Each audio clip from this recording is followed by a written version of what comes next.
And we're live! Hey guys, so welcome to my live stream reaction video to the 2026 BAFTA nominees. As you can see, the nominees are about to be announced. If you want to watch the nominees yourselves, you can watch on YouTube, but thank you for joining me anyways to watch my reactions. Yeah, they're about to get them in a few minutes' time. What am I expecting today? A lot of love for One Battle After Another and Hamnet. I'm hoping to see some love for like some smaller British films like The Battle of Wallace Island, Pillion, I Swear. So yeah, hopefully they get some representation here because, you know, BAFTA do like to champion their own. But yeah, I'm not expecting anything too gaggy today because, yeah, we've already got our Oscar nominations, and I feel like the biggest gags probably came from there with Delroy Lindo showing up.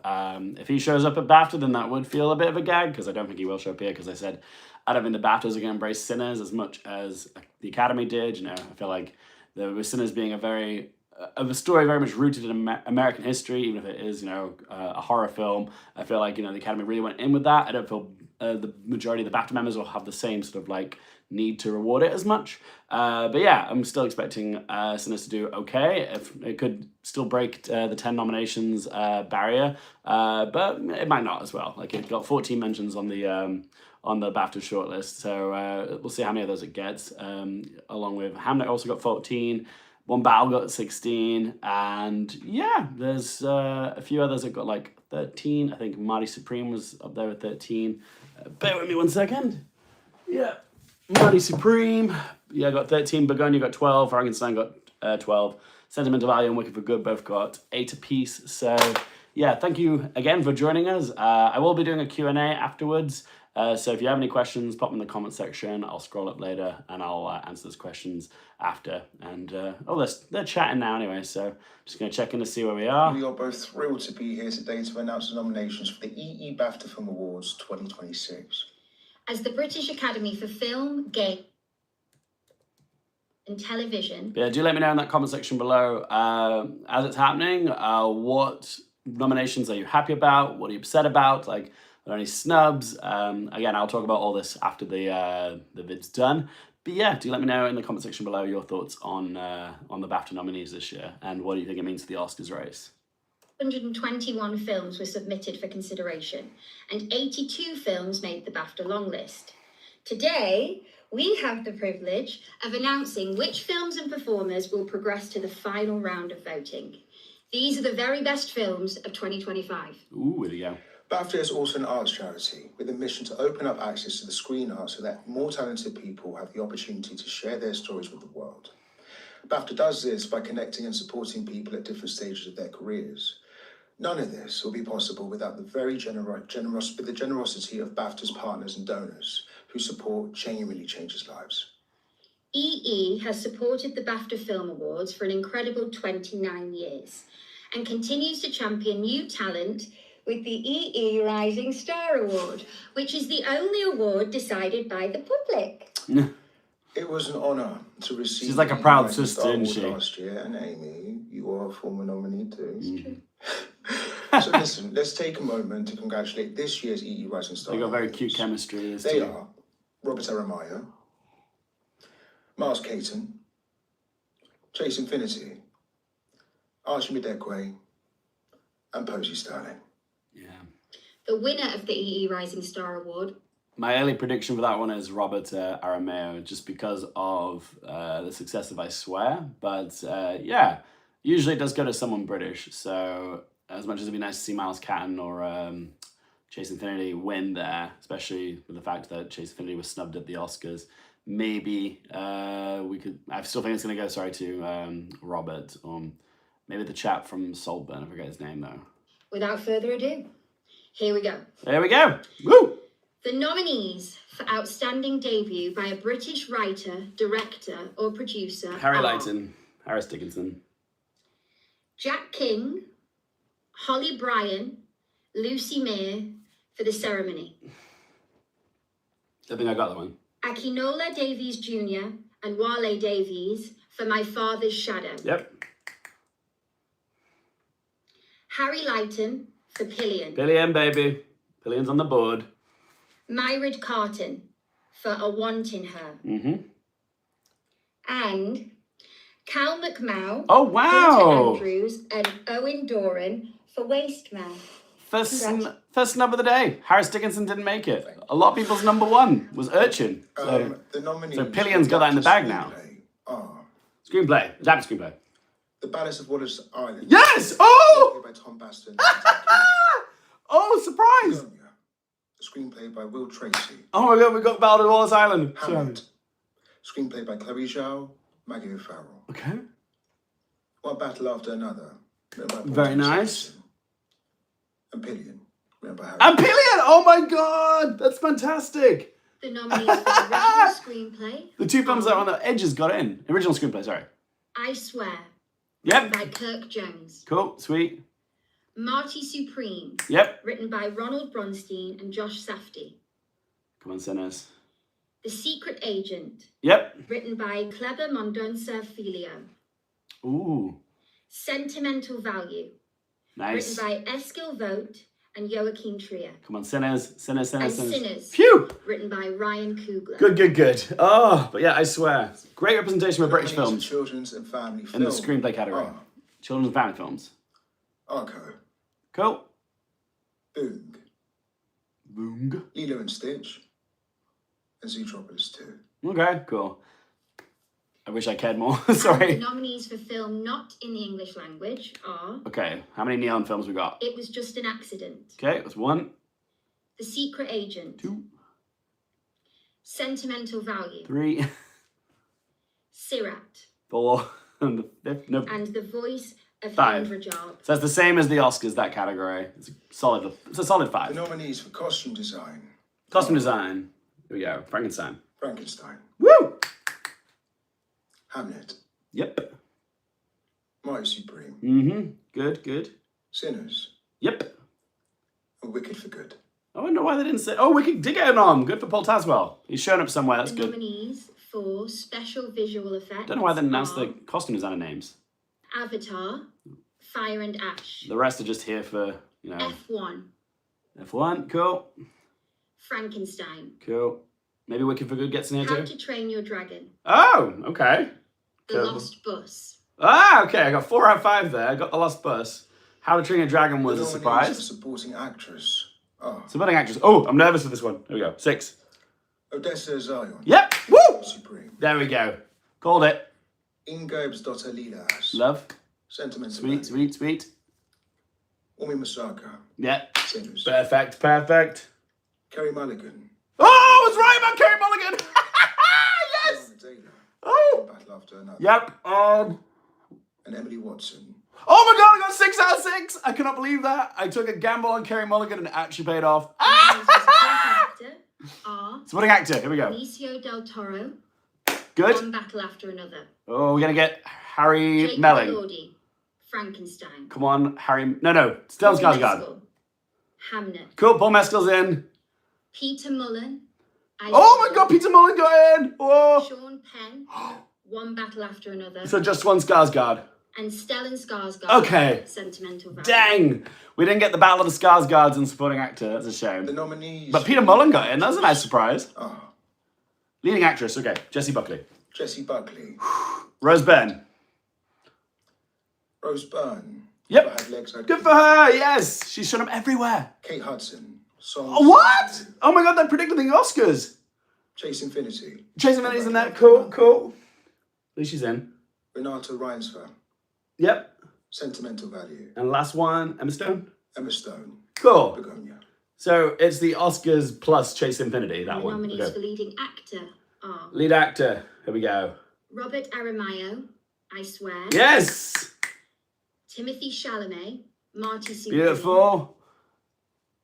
Leonardo DiCaprio, Cool. One Battle After Another, Who else?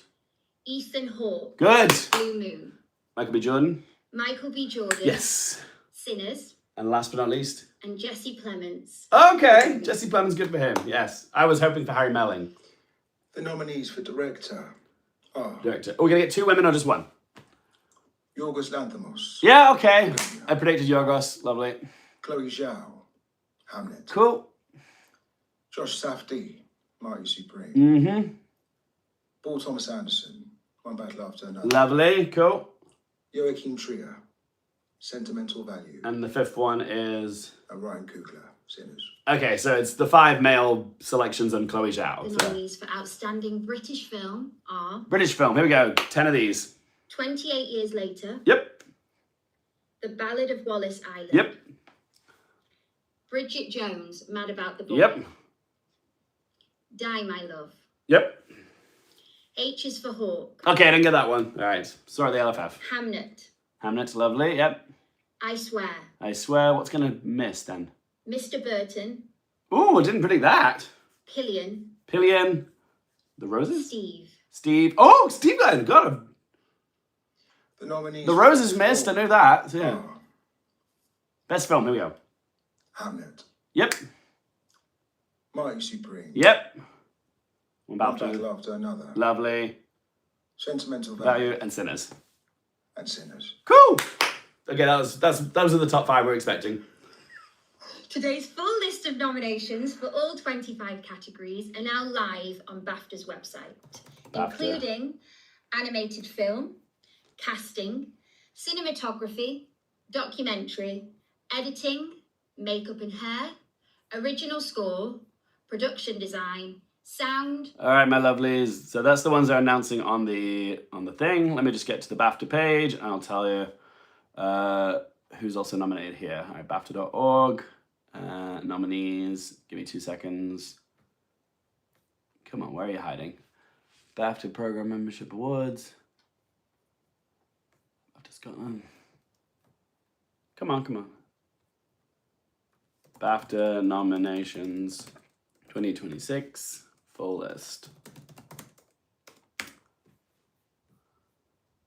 Cool.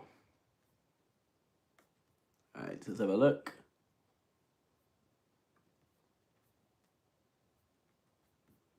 Sorry about this. Sorry for the dead air, my folks. I'm just trying to find the full list. So, but yeah, while I'm scrolling, yes, amazingly, I managed to predict supporting actress bang on. That was kind of wild because I took some big swings there with Emily Watson and Carey Mulligan. That was very satisfying to get all 6 correct there. Yeah, best British film, I definitely got 3 wrong because I know The Roses wasn't there. It was the Benedict Cumberbatch one. And, but yeah, the ones that got in were like, there was the H is for Hawk, which I saw at the London Film Festival, but didn't make too much impact. It was a nice enough film, but yeah, they didn't seem to go. I didn't think it was going to get in, but yeah, here we go. Sorry, BAFTA film. It's live. BAFTA.org. Come on. Come on, BAFTA website. You promised us all the nominations. Give us them. BAFTA Film Awards, long list, see the list. Come on. Yeah, one miss from the supporting actress category was definitely Amy Madigan for Weapons. I did call that. I just think like the Academy, the British BAFTA, weren't going to go as hard for the horror movies as the Academy were. But yeah, Weapons didn't get in there. Maybe it got into editing, but we'll find out shortly once I can find this bloody list from the website because it's really hard to find. Why can't I find it? Okay. That is the long lists. Yeah, so what was missing from the long list? They didn't go for the Ballad of a Small Player. That was an Edward Berger film. I thought they would go for that. They also didn't go for... what did they go? They didn't go for The Roses or Warfare either. 2 films that I did predict because, yes, people did enjoy those movies here, but I guess they just didn't get much traction with the BAFTA people. But yeah, Mr. Burton got in. I haven't seen it. That's why I didn't pick it. Goodbye June didn't get in. Die My Love did. The Coral didn't get in. Let's have a look. So yeah, another snub was Harris Dickinson for Urchin. I had predicted him. I wasn't predicting him to win, obviously, but I still think Pillion's going to win there. But yeah, Harris Dickinson got snubbed for his debut film Urchin, which I'm sure a lot of people were surprised about. Lovely. And sorry about this. They said they had the full list. Here we go. That's the BAFTA film, long list. I just want the full list of nominees, people. Full list. BAFTA full. Give us the information. That's the long list. unveiled Hamlet's. Where are these bloody... Why can't they just announce all the winners on YouTube in one go rather than just a select handful of them? It's just stupid. Oh yeah, please do let me know your comments and your thoughts on the nominees in the comment section down below. Whilst I try to find this ruddy list, this is driving me nuts because this is just dead air that I'm trying to fill with empty noise. Okay, let's have a look. Long list. Okay, let's go with... So yeah, in the Best Director category, I was right. It was Yorgos Lanthimos that got the 6th spot over all the other ladies. I was hoping that Kaltha Ben-Hania might surprise, or maybe, who's the other one? It was another female film that I liked a lot. Oh, it was, well, I liked it, didn't love it a lot. It was Lynn Ramsey's Die My Love, and I thought maybe that could show up there because it was up for Best British Film, which it got in there. But yeah, Jennifer Lawrence missed Best Actress. Yeah, Best Actress was actually like, pretty much, they predicted the Oscars because Kate Hudson got in. I was sure she wouldn't get in. I just watched Song Sung Blue last night and I was just like, yeah, I don't know if the BAFTAs are going to go for this, but yeah, she still got in at BAFTA, so good for her. Kate Hudson, BAFTA nominee. Chase Infinity got in. It's a shame that the Oscars don't have 6 categories for best, all the acting categories, because yeah, Chase Infinity probably would have made it if she had. Give me 2 seconds. But yeah, Best Actor, all the usual suspects, plus Robert Aramayo, am I saying that right, from I Swear. I was hoping for Harry Melling instead of Jesse Plemons, but it didn't happen.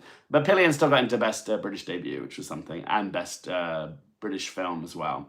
Okay, let's have a look. Public information, programs, membership, events. Sorry.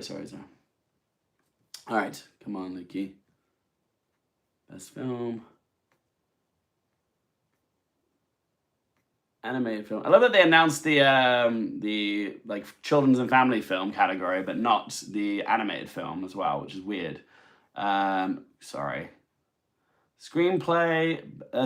Best adapted screenplay. We had a lovely surprise in Best Adapted Screenplay because they went with The Ballad of Wallace Island and Pillion, I believe. Was that right? Yeah.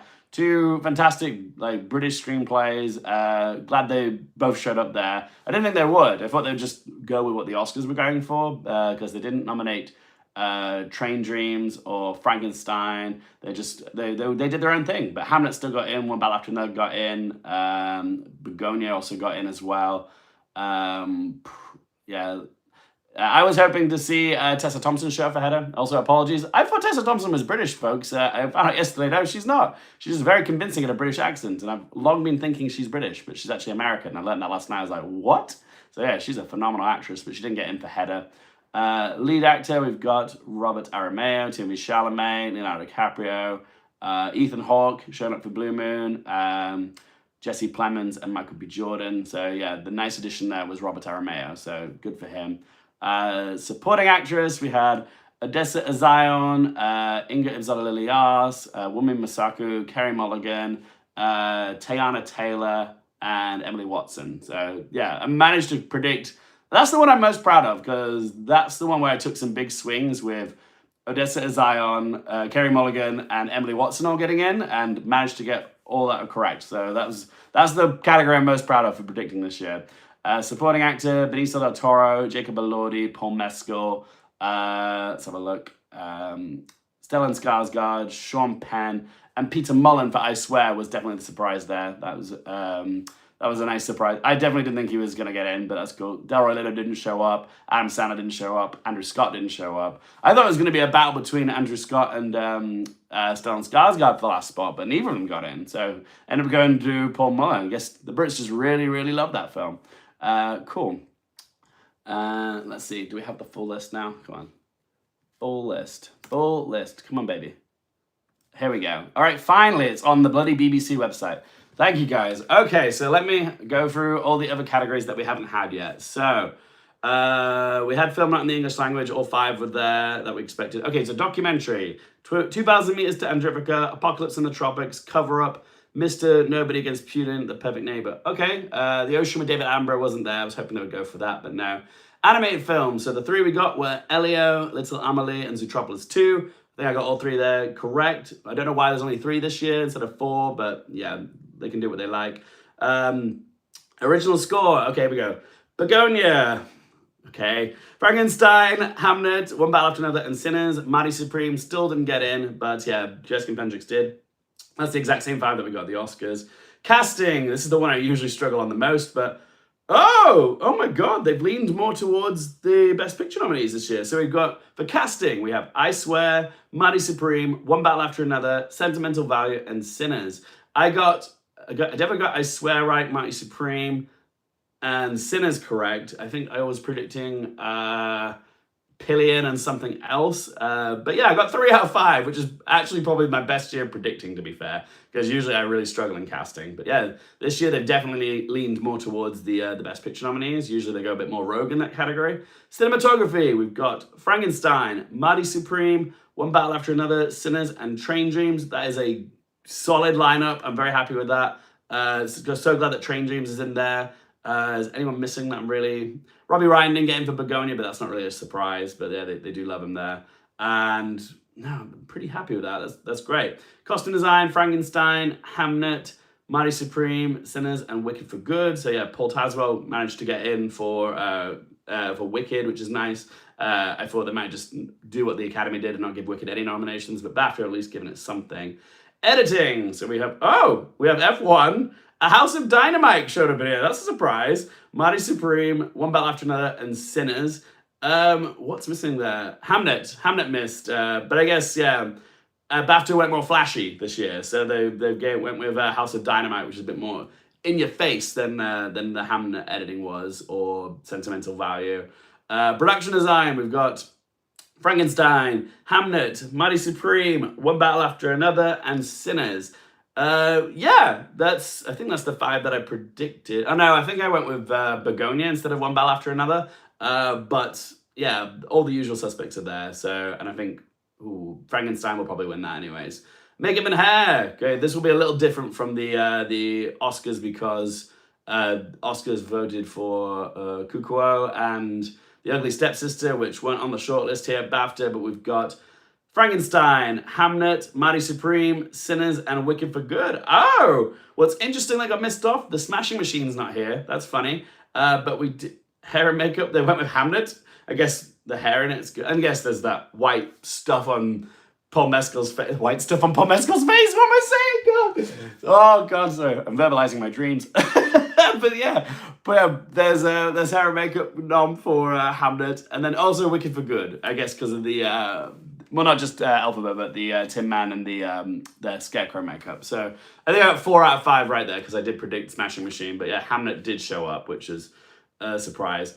And I don't even know if I voted for I don't even know if I predicted Mighty Supreme. That's the crazy thing. Sound. We've got Formula One, Frankenstein, One Battle After Another, Sinners, and Warfare.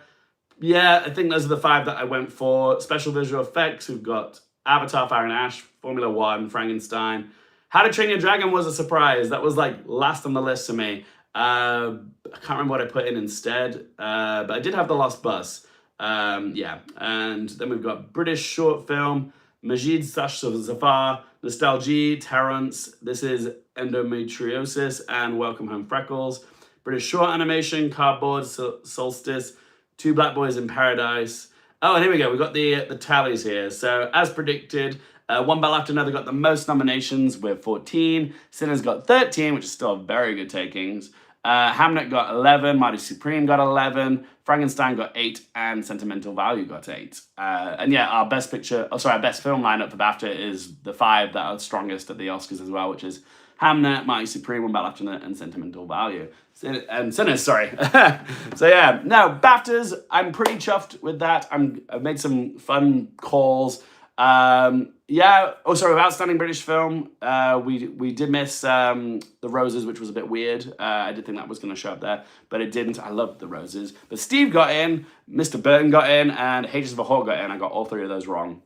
Yeah, so, yeah, the couple of the great calls that I made were Kerry Mulligan and Emily Watson getting into supporting actress over Amy Madigan and...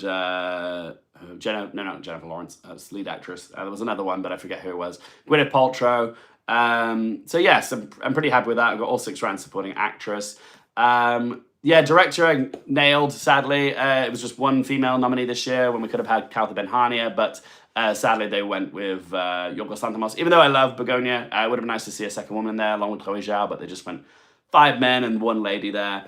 But yeah, I feel like I should answer some of your questions now anyways, guys. So I'm going to scroll. If you've got questions, pop them in here now. I'll read some of your comments. So Matilda0410 says, I just knew Amy would miss. The Oscar will be between Tiana and Wumney. I think I'll go over to Tiana. Tiana personally, because One Battle After Another is a stronger film for Best Picture. Jesse and Chase were clearly on the cusp of the Oscars. Yes, they were definitely on the outside looking in. I feel like, if Jesse Plemons probably would have been the next in line for Best Lead Actor if Wagner Moura wasn't getting in for The Secret Agent at the Oscars. Afro Angola says, since Amy Madigan missed for the BAFTA nomination, does it the new race between Wunmi Mosaku and Teyana Taylor? In a sense, I still think Teyana's comfortably out in front for this. A lot of people think Inga might win the BAFTA for Best Supporting Actress, but we'll see. I personally think Teyana's just going to sweep. I feel like she's got the makings of a sweeper. Sorry if my phone's a little wobbly. Let's have a look. Cool. Mr. Ben is lovely. I picked the choral over it. Nice. I'm feeling pleased I kept Peter Mullen in Supporting Actor. Well done, Vixter 5001. I did not predict that. I need to see it. Josh Wilson says, hey, Luke, how you doing? I'm good, mate. How are you? Website is broken. Currently experiencing technical difficulties. Thank you, Super Gabby Gator. Love that man. He's an absolute stallion. Amy Madigan seems unlikely to win the Oscar now since she's missed her BAFTA. I was never predicting Amy Madigan to win the Oscar, to be fair. I feel like the nomination is the victory for Amy Madigan. So well done to her that she's in the Oscars. That's what matters. So yeah, it always seemed like a little less likely that the BAFTAs would go for Amy Madigan. So yeah. Kate's team has been pushing her hard ever since way before the end of the year. Kate Hudson, yes. She's placed pretty much everywhere, hasn't she? Karma, she got in the Golden Globes? I think so. She got in the SAG, she got the BAFTAs, she got the Oscars. So she's done very well. Most proud of supporting actor, as I said, Peter Mullen. Well done, Vixter 5001. I thought the same about Tessa Thompson. Fully thought she was British. Yeah, genuinely thought she was British. Yeah, but gagged when I found out she wasn't. I was like, yeah. I didn't even think to check because I was like, no, she's British. Yeah, she's our homegrown talent. Just claiming her as our own because she's so wonderful. What's a neon film? Just every film in the best international film category this year, apart from The Voice of Henry Rajab. Oops, all right. Bear with me 1 second. Come on, there we go. Cool. Josh Wilson says, cool, nothing too surprising this year. Just a few of the random inclusions like Roberto Arameo and Kerry Mulligan for The Ballad of Wallace Island. Robert Arameo was I Swear. Gio Joan says, I was looking for a live reaction stream, couldn't find one. Shame I missed this. I'll watch it again then. Cheers, mate. Editing noms out, yes, you can catch them on the BBC website. Just type in the BAFTAs full nominations list on your phones or your laptops and you'll find it. What's your thoughts on Kate Hudson's performance? Asked Josh Wilson 6077. Watched Song Sung Blue last night.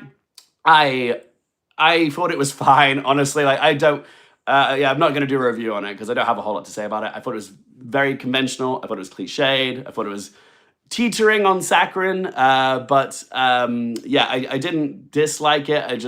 It's the type of film that I was like, okay, I'm glad I've watched it. I've seen Kate Hudson's performance. She's great in it. Hugh Jackman's really great in it. It's shot all right, I'd say. I don't know if I don't think it's taking many risks personally as a film, but I didn't hate watching it, but I would never watch it again. Like I've got no desire to watch it again. There's some like boring movies with great performances in that I could watch again happily for the performance, but I couldn't do that with Song Sung Blue. Like there's not enough to make me want to come back just to watch that performance again. That's just the sad truth. And congrats to Kate Hudson. I'm glad she's in.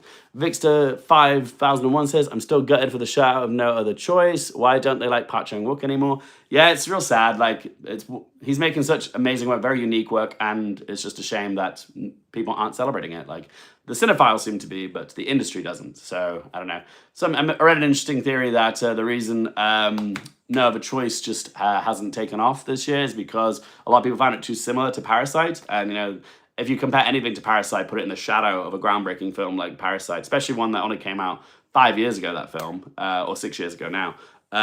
It's really hard for anything to live up to that as well. So yeah, No Other Choice, whilst I love it, I'm gutted it's not getting any love anyway this award season. Let's have a look. Someone's asking, how many total nominations did Sinners get? 13. That's the second most. The next most nominations, well, so the most nominations was One Battle After Another with 14. And sorry, Mo, if you got any more questions, let me know now, because I'm going to love you and leave you shortly, guys. Jordan Wagner asks, who are you predicting to win Best Doc? At the minute, I'm currently leaning more towards, I think it was, give me 2 seconds, Best Documentary. I can find my predictions. 2,000 Meters to Andrivica did get in. I was curious if that one would show up. I think I'm probably going to go with The Perfect Neighbor. I feel like it's the most accessible in terms of like I've heard the most discussion surrounding it. So I think at the minute I'm going more towards The Perfect Neighbor, but we'll see as we go. See what happens over the coming weeks. What was nominated in Best Documentary? Did Demon Slayer get an animated? No, Demon Slayer didn't get an animated, but what was nominated in documentary? 2,000 Meters to Andrivica, Apocalypse in the Tropics, Cover Up, Mr. Nobody Against Putin, and The Perfect Neighbor. Reese Roberts says, Wagner Moore missed out on lead actor, sheesh. Yeah, I mean, we knew he wasn't going to show up here anyways because he wasn't on the shortlist, which is a shame. But yeah, he should have been mentioned. But yeah, last year we had, what was her name? Fernanda Torres. She wasn't on the shortlist and she still got in the Oscars and had an amazing campaign, won the Golden Globe, so she's done great. Josh Wilson says, what's your thoughts on Sinners getting 16 Oscar nominations? Was it deserved or overhyped? I am so here for the Oscar, record-breaking Oscar history of Sinners. It was my favorite film of last year, guys. I love Sinners. I think it is bold, unique. It's what the big screen experience is all about. Like, I was so enamored watching that film all the way through. I saw it 3 times in the cinemas, and I think every Oscar nomination is deserved. Honestly, like I would have given it more if I could. Honestly, I would have given it another nomination for Miles Catton if I could. But yeah, like I'm glad that is the film that is the record holder now for Oscar nominations ever. Like it's a real cool thing to say that, you know, a predominantly black gothic, like slightly neo-gothic western / quasi-musical / blaxploitation film / drama / romance is it's such a genre fluid film, and and the fact that it's the most nominated film is like the coolest thing ever. Like I think it's amazing because yeah, horror films have been overlooked for so long, and yeah, the fact that horror films did so well at the Academy Awards this year is so good. Yeah, and Alexandra Virginia chimed in saying, Sinners deserved everything it got. Beautiful movie. Jordan Wagner asks, is Timothy, Ethan, Leo, or Michael going to win the Oscar? Who will win the BAFTA? Ooh, I still think Timmy's got this. I feel like Marty Supreme has, I feel like it's just his year. Like, there's just something in the air this year for Timothy Chalamet. Like you can just sense it. I don't know if it's just the Marty Supreme marketing or whatnot, but yeah, it just feels like that movie's really had some sort of impact and it's really resonated with people. I think Timothy's got it, but like maybe we could see a challenger at the BAFTAs. Some people are saying Ethan Hawke, and some people are saying because of the strength of One Battle Another, it could be Leo. But yeah, unless there's like a gag, like say Leo or Ethan Hawke pulls off a surprise win at the BAFTAs, then I think it's going to go to Timmy. But I feel like Timmy's probably going to sweep. But yeah, I feel like this is Timmy's year. But yeah, because Marty Supreme's also nominated for Best Picture. Blue Moon isn't. So I feel like in that sense, Timothy Chalamet is slightly higher than Ethan Hawke. But then you could say the challenger could be Wagner Moura for The Secret Agent because he got the Golden Globe. Or you could say that it's going to be one of the 2 frontrunners for Best Picture, Sinners and One Battle After Another. So Michael B. Jordan and Leonardo DiCaprio. Like, whilst I would say the race is pretty much, it feels like Timothy Chalamet does have the lead, there's still room for something surprising to happen because both, you can make a claim for any one of them really. So I do think Timothy is the one that's going to win currently, touch wood. But if something surprising does happen on BAFTA night or SAGs, then, you know, we might have to reevaluate if he's going to win it this time. Because typically actors of Timothy Chalamet's age, he's 30, don't win Oscars for Best Actor. They might win in supporting, but they don't typically win lead actor. The youngest person ever to win was Adrian Brody, age 29, for The Pianist. And you couple that in with Timmy's it seemed like he was number 2 last year with The Complete Unknown. And just, his trajectory, his star power, is the efforts he's gone to for this role, and just how Marty Supreme has really resonated with people. I feel, this is Timmy's time, but we could see a surprise. Maybe Leo does end up getting his second ever Best Actor Oscar. So Josh Wilson asks, who do you think is winning Best Supporting Actor this year? Stellan Skarsgård. I don't think the race is sealed yet, but I do think Stellan Skarsgård is winning it. And we'll have our first ever win for a supporting actor in a international film, because I don't think it's ever happened. No one can decide on the Timmy Challenger. Highbrows go Wagner, and Ethan. Populous go Leo, and Michael B. Jordan. So there is division. That's a good reason. That's excellent. That's an excellent argument to say why Timmy should win, because no one knows who the actual number 2 is. So like, if you don't know who's coming in second, if you can't decide on who the definitive number 2 is, then it just gives Timothy all the more room to win the Oscar. So yeah. EK Hamp 1 says, Amy Madigan missed! Yes, I know, but I did predict it. I didn't think the BAFTAs were going to be as cool. So it's a shame, but she's got the Oscar on, people. That's the thing that really matters. Like, that's cool. Like, it would have been nice if she showed up everywhere, but the fact that she missed the BAFTAs, it wasn't all too surprising to me, but it's a shame. Jordan Wagner says, I think these noms solidified that Stellan is going to win the Oscar for supporting since Delroy didn't get in. Yeah, Stellan feels comfortably winning. For me, a lot of people are thinking Sean Penn for One Battle, and I can see why. It is such a impactful, powerful performance, but I don't think it's going to be. I don't think it's going to be Sean Penn this year. He's already got 2. Let's honor a veteran like Stellan Skarsgård. He's been in so many things. Never had an Oscar nomination before. Everyone knows who he is, but like he's just never had any recognition before, really, of this caliber. So I feel like it is his time. So I'm saying it's Stellan Skarsgård at the minute. Cool. I think that's everything. Any last minute questions, my dears? Before I sign off, I've got to prep. Oh, here we go. Reese Roberts says, what were your top 3 films of 2025, Luke? Thank you for that question, Reese. I've done a top 10 video of the year on my channel, so you can feel free to check that out if you want the full list and my full thoughts. But my top 3 were Sinners at number 1, Twinless by James Sweeney at number 2, and 3 was Mighty Supreme. And the rest are on the video. So if you want to know what my taste is, watch that video, because that'll give you my full list of the top 10 from last year. And cool. I think that's it, everybody. Any last minute ones? Laura says, I don't think Leo's going to win BAFTA. BAFTA loves a titular character, Elvis, Honora. I still see Inga getting a BAFTA too. It's very Kerry Condon. Cool. I feel like I'm going to predict Timothy Chalamet for the BAFTA as well. But it'll be interesting if BAFTA does throw as a curveball. Josh Wilson says, appreciate you as always, Luke. Thank you very much. Thank you for tuning in, guys. I really appreciate you all being here just to hear me natter on about the BAFTAs and the Oscars. After last year, I'm scared about the shorts. Who do we have winning? I have not done enough research on the shorts yet, so I'm not going to answer that question just yet. But yeah, now that we know what the shorts are, I can actually start seeking them out and watching them. Is One Battle After Another a good film? It's available on my streaming services. One Battle After Another isn't just a good film. It's a flipping great film, honestly. And that's coming from someone who isn't the biggest Paul Thomas Anderson fanboy. Honestly, a lot of his most beloved films I don't really gel with, but One Battle After Another, really, I loved every second of it. Even though it's a long film, it's like nearly a 3-hour film. It feels closer to 2 hours. It's so engrossing. It's struggling so many different genres. It's fab. So yeah, if you haven't seen One Battle After Another, definitely watch it. There's a reason they got 14 BAFTA nominations and 14 Oscar nominations as well. I can't pronounce your name, sorry. Lil Pook 10181 said, I missed your Golden Globes and Critics' Choice reactions, so it's great to have you. Yeah, sorry, I was in Japan when those things happened, and I wanted to be present with my family, so as much as I would have loved to have done those reaction vids for you, I just wanted to be with my family on holiday rather than just producing content. So yeah, sometimes we just need a break from the internet. But yeah, thank you guys so much for tuning in. Again, I will be making more deep dive award season content on the channel. So yeah, if you're new to the channel, want more of that, do click that subscribe button. And then yes, if you enjoyed the video, hit the like button for us. It's good for the algorithm. And yeah, for more things related to movies, TV, the Oscars, and popcorn culture. I'm Luke Hearfield, and I'm going to sign off now and love you and leave you. So yeah, have a lovely day, folks. Take care. Bye.